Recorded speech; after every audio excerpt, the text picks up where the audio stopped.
राधा।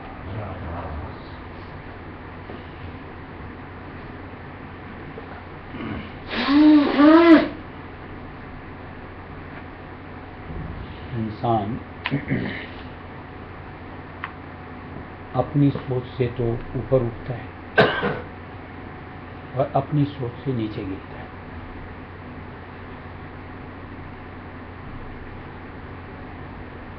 सोच सही है तो जिंदगी बड़ी आसान होती है, और अगर आपकी सोच में कमी है तो नित्य में हर पल में नई मुसीबतें साथ जुड़ती है।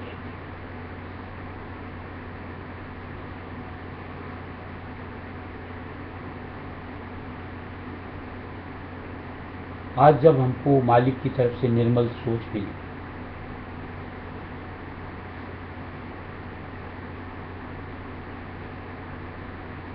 कि हम यहाँ के वासी नहीं, हम सत्य देश रायसुमी देश के वासी हैं,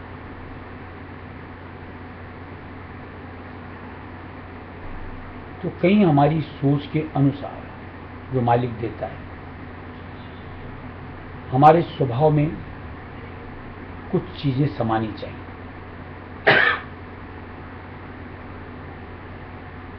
यानी रहनी गहनी उस अनुसार जो कि उस देश के वासी की होती है।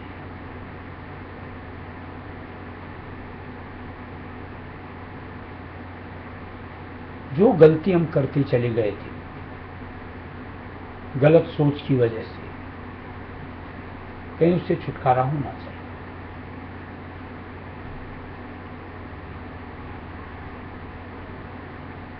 किसी को अपना घर मान लिया था, यही हमारी रहने की एक लालसा हो गई थी, और उसके दरमियान हम विकारों में अपने आप को जोड़ बैठे थे।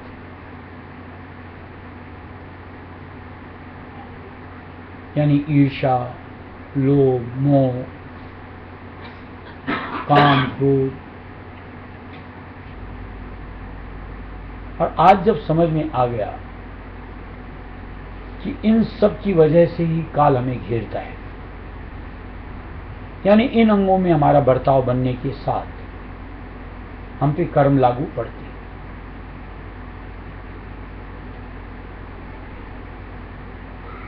तो जो मालिक हमको नई सोच दी है, उसके अनुसार हमारा लगाव कहो, हमारा बर्ताव कहो, भक्ति अंग में होना चाहिए, न कि उस पुरानी मानसिकता के साथ।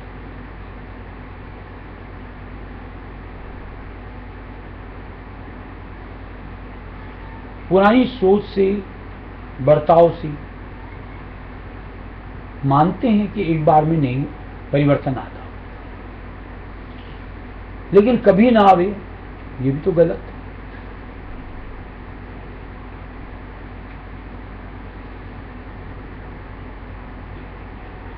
आज अगर हम इस सत्संगी यानी मालिक के नाम से जुड़े, आज 5, 10, 15, 20, 25, 30, 35, 40, 50 अगर इतने साल हो जाते हैं और हम अपनी पुरानी मानसिकता को नहीं छोड़ते, यानी उस पुराने स्वभाव में अपने आप को जोड़ते रहते, शोभाजनक तो नहीं लगता। कभी ये विचार तो जरूर करना चाहिए कि उन अंगों में बरतने के साथ कर्म लागू पड़ेंगे और फिर यहां से कैसे अलग कर पाएंगे अपने आप को, कैसे उस मुकाम में अपने आप का वासा बना पाएंगे।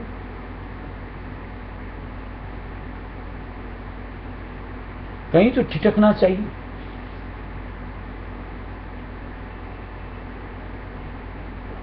अभी अगर हम मोह अंग में इतने उतर जाते हैं, दिन रात उसी की गुणना करें, लोभ अंग में इतना उतर जाएं कि दिन रात उसी की पीछा करते रहें, तो ये सोच, ऐसी मानसिकता तो एक दुनियादार की, जिसको कि सतमार्ग नहीं मिला, उसकी होती है। अब अगर उसी अनुरूप हमारी भी उसी अनुरूप है, तो उनमें और हमने फर्क क्या रह जाता है।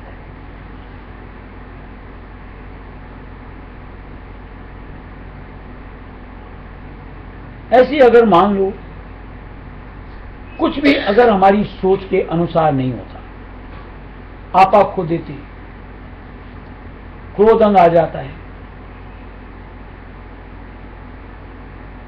कुछ भी सामने आकर के भोग प्रस्तुत होते हैं, काम अंग जाग जाता है, तो ये तो एक जो दुनियादारी जीव उसकी प्रकृति। हम सत्संगी इतनी जल्दी आपे से बाहर होना, इतनी जल्दी उन भोगों की तरफ उन्मुख हो जाना, कहीं तो विचार होना चाहिए कि आखिर मेरा पीछा क्यों नहीं छूट रहा। और जब ऐसा विचार करोगे तो एक ही सोच कि उधर से मैंने अभी तक अपने मुंह को नहीं फेरा, यानी उन चाहनाओं से अभी तक छुटकारा नहीं पाया। अभी भी यही चाहत कि परिवार यूं रहे, कि अभी धन दौलत माया यूं रहे, कि ऐसे ही भोग विलास मिलते रहें, या मेरी सोच के अनुसार सब कुछ होता रहे। और ये निश्चित तौर से हमारा पतन करवाते हैं। अब इसको जो परिवर्तन लाना, यानी मानसिकता का परिवर्तन, इसके लिए सत्संग चित्त धरना चाहिए। यानी जो सुने उनको गुने और फिर उनको अपनाने का प्रयत्न बने, तो हमारी सोच निश्चित तौर से बदल जाए।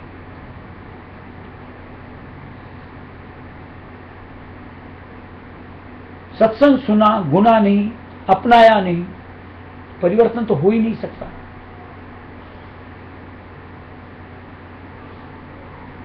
ऐसी जो एक मन की स्टेबिलिटी के लिए मालिक हमको अपने निज नाम को देते, राय स्वामी ध्वन्यात्मक शब्द, अगर अपने आप को उस आधार में नहीं जोड़ते, यानी हर वक्त सुमिरन नहीं करते, तो ये मन की चंचलता कभी खत्म होती नहीं। ये पल भर भी शांत नहीं रहता। इसका काम है कुछ ना कुछ बुनना, उधेड़ बुन में लगे रहना।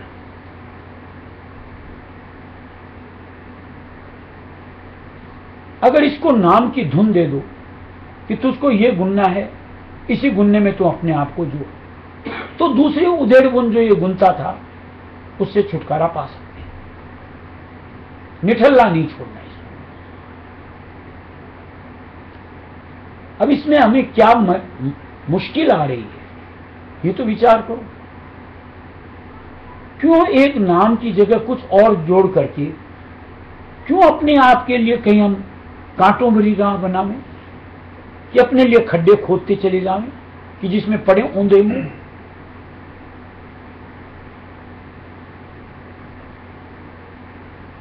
अपनी संभाल तो करनी अपन को।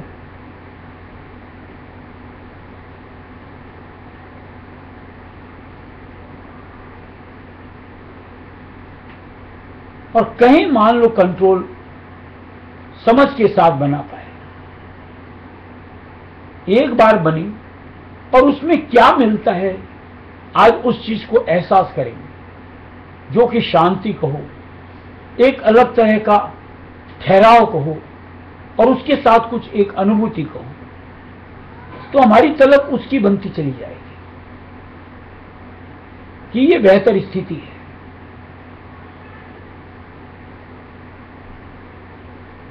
और तब हमारी सोच में वो पुरानी धारणा फिर नहीं जुड़ेगी।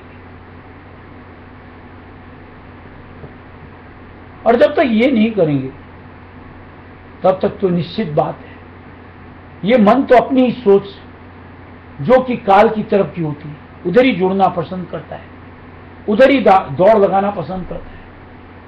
और ऐसे में निश्चित बात है कर्मों के सबब से 84 लाख यूनियां भुगतनी पड़ती,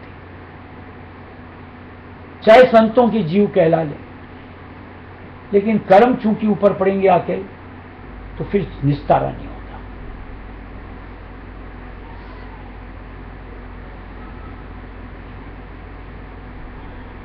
कहीं अपन अपने आप को चेतन बनाने,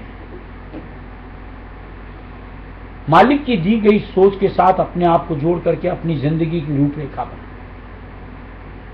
कि मैं एक सत्संगी, मेरी जिंदगी इस अनुरूप होनी है, और उसके लिए प्रयत्नशील हो, जिसके लिए अभी बात की हर वक्त गुननी पड़ेगी बातें कि हमें क्या बताया गया, कैसे संभालनी है, किस ओर चलना है। अपने आप हमारे फिर कदम उस ओर अग्रसर होते चले जाएंगे और तब मंजिल तय होती है। इसलिए क्या दिया हुआ है कि बातों मुक्ति न होएगी, छोड़ो चतुराई। बातों से मुक्ति नहीं होती। ये चतुरतापूर्ण बात जो करते रहते हैं कि बस 4 दिन कभी भी 2 मिनट के लिए बैठो तो अपनी झाड़ दो कि मेरे पास कितना ज्ञान, इन बातों से मुक्ति नहीं होती। उन बातों को अपनी जीवनी में शुमार करना होता है, तब जाके मुक्ति की राह पकड़ी जाती है, तब अपने लिए मुक्ति का साधन बनता है। सच्चे मन से अंतर की शरण होनी चाहिए कि जहां एक मालिक की साथ के अलावा और कुछ पसंद ना आवे। मान लो कहीं मजबूरन अपन को जाना पड़े, जुड़ना पड़े, लेकिन उचाट अंतर से होना चाहिए कि जल्द से जल्द वहां से फारिग हो जाओ और वापस अपने मालिक की ओट में अपने आप को ले आओ। ऐसी ही धारणा जीवों को काल अंग से निकाल करके दयाल अंग में ला जुड़ाती है, वहां ठहराते हैं, और ऐसे ही जीव अपने आप को निहाल कर पाते। और शायद हम चाहना यही होगी कि हम भी वैसे जीव अपने आप को बनाएं।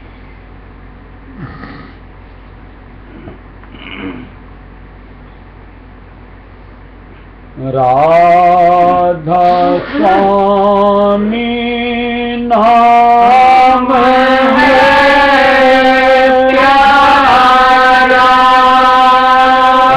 राधा स्वामी नाम है प्यारा, मन भजले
बरखा जो लग जाए ओन प्रेमा जो लग जाए ओन प्रेमा जब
खोल जावे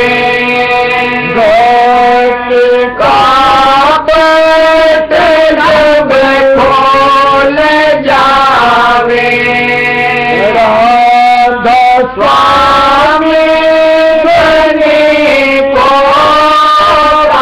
पावे राधा स्वामी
सबसे बड़ी एक कमी जो अपने अंदर में हम लोग अपनी ओर नहीं निहार के दूसरों की तरफ ही ताका झाकी में लगे रहते हैं और ये सबसे बड़ा विकार है।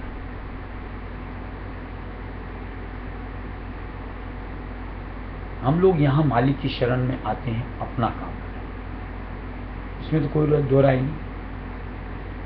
तो हमारी दृष्टि हमेशा अपनी ओर रहनी चाहिए या दूसरों की।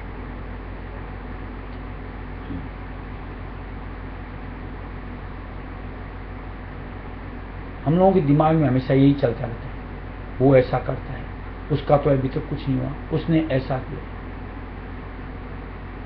कभी इस चीज के प्रति विचार करते हैं कि मैंने क्या क्या किया। और अब अगर ये विचार कर लें तो शायद अपना सुधार और ऊपर की तरफ उत्थान होता चला जाए।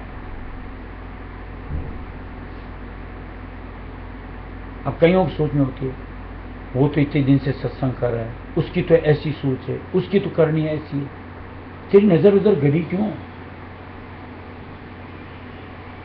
तेरे पास इतने फुर्सत के लम्हे आए कैसे कि तू दूसरों की ओर देख सके? वो फुर्सत के क्षण अपने अंदर झांकने में क्यों नहीं लगाए?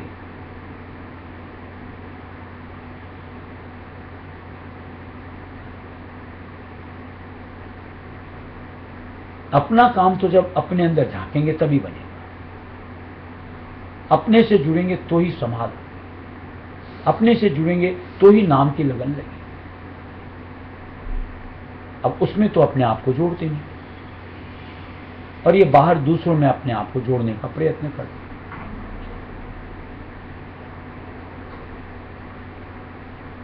वार्तिक में स्वामी जी महाराज ने क्या दिया हुआ कि अगर दूसरों के अवगुण के ऊपर तुम्हारी दृष्टि रहेगी तो वो अवगुण तुम्हारे अंदर समा जाएंगे।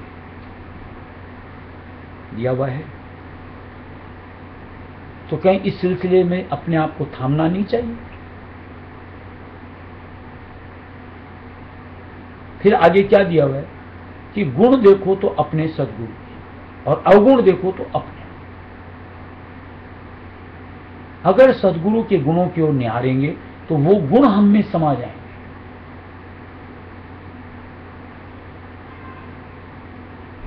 और कितनी विचित्र बात होती, हम लोग तो अपने गुरु को भी नहीं बख्शते, उनमें भी कमियां निहारने का प्रयत्न करते हैं। अब ऐसी मानसिकता से जुड़े होने के कारण निश्चित तौर से परमार्थ का जो प्रवाह बनना चाहिए, एक लगन बननी चाहिए, और उससे जो रिजल्ट आना चाहिए, हाथ ही नहीं लगता।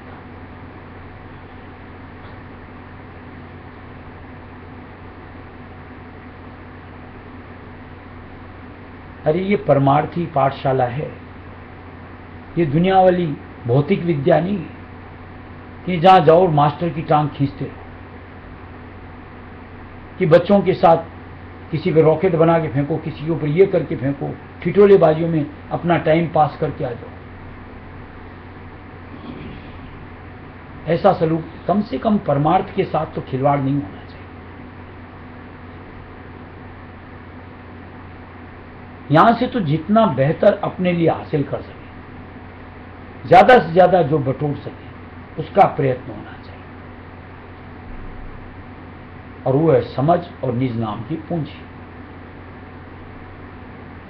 दोनों में जितना बटोर सकेंगे उतना अपनी जिंदगी का सुधार और ऊपर की तरफ उत्थान हो पाएगा।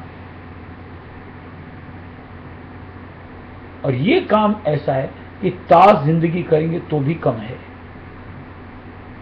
यानी इसमें थमने का रुकने का काम ही नहीं है।